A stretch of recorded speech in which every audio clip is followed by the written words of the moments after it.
আমি জাস্ট ওনার অবগতির জন্য বলবো।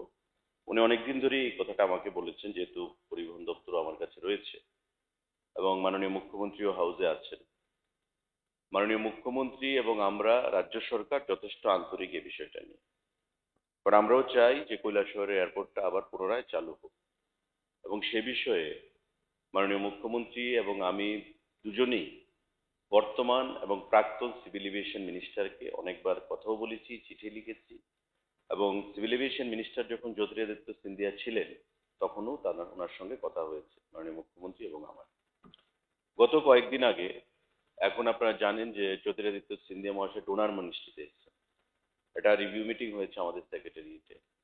কৈলাসহর এয়ারপোর্ট নিয়ে কথা হয়েছে এবং রিজিওনাল কানেক্টিভিটি স্কিম আরসিএস উড়ান, সেই তার আন্ডারে এটাকে আনার জন্য আমরা চেষ্টা করছি।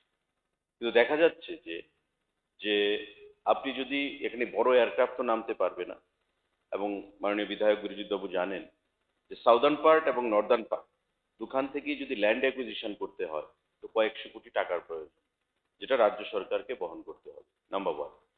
নাম্বার টু, সিন্ধিয়া সাহেব বললেন যে তবে মাননীয় মুখ্যমন্ত্রীও জোর দিলেন যে না, আমরা চাই এটা শুরু করতে। তখন বললেন যে তবে 19 সিটারের যে এয়ারক্রাফট গুলো আছে, ছোট এয়ারক্রাফট গুলো, ধরুন কৈলাসহর থেকে শিলচর, তেজপুর, ডিব্রুগড়, গুয়াহাটি বা এখান থেকে কলকাতা, সেগুলো চালানো যায় কিনা। উনি ব্যক্তিগতভাবে বর্তমান সিভিল এভিয়েশন মিনিস্টার রামমোহন নাইডুজিকে চিঠি লিখেছেন, এবং গত 3 তারিখে আমি যখন দিল্লিতে গিয়ে আমার দপ্তরের বিভিন্ন মন্ত্রীদের সঙ্গে দেখা করেছি, আমি সিভিল এভিয়েশন মিনিস্টারের সঙ্গে দেখা করে কথা বলেছি। এবং একটা হিসাব করে দেখা গেল, উনি জয়েন্ট সেক্রেটারি 3 জন, ডাইরেক্টর এয়ারপোর্ট অথরিটির সঙ্গে রেখেছিলেন, যে প্রতি বছর যদি এখানে বিমান চালনা হয় তবে 5 কোটি টাকা মেনটেনেন্স খরচা সেখানে লাগবে প্রতি বছর। এবং সেটা করার জন্যই কিন্তু বর্তমান যে এটিসি বিল্ডিংটা রয়েছে, আমাদের রাজ্য সরকার থেকে কয়েক কোটি টাকা খরচ করে আমরা এটিসি বিল্ডিংটাকে রিফারবিশমেন্ট করেছি, রিনোভেশন করেছি। আপনিও সেটা জানেন, আমরা ভিজিটেও গেছিলাম। এবং উনি আমাকে কথা দিয়েছেন, মাননীয় সিভিল এভিয়েশন মিনিস্টার, আমাদের যে লোকসভার সেশন চলছে, সেই সেশনের পর উনি ত্রিপুরাতে আসবেন এবং আমাকে নিয়ে গিয়ে সেখানে এটা ভিজিট করবেন।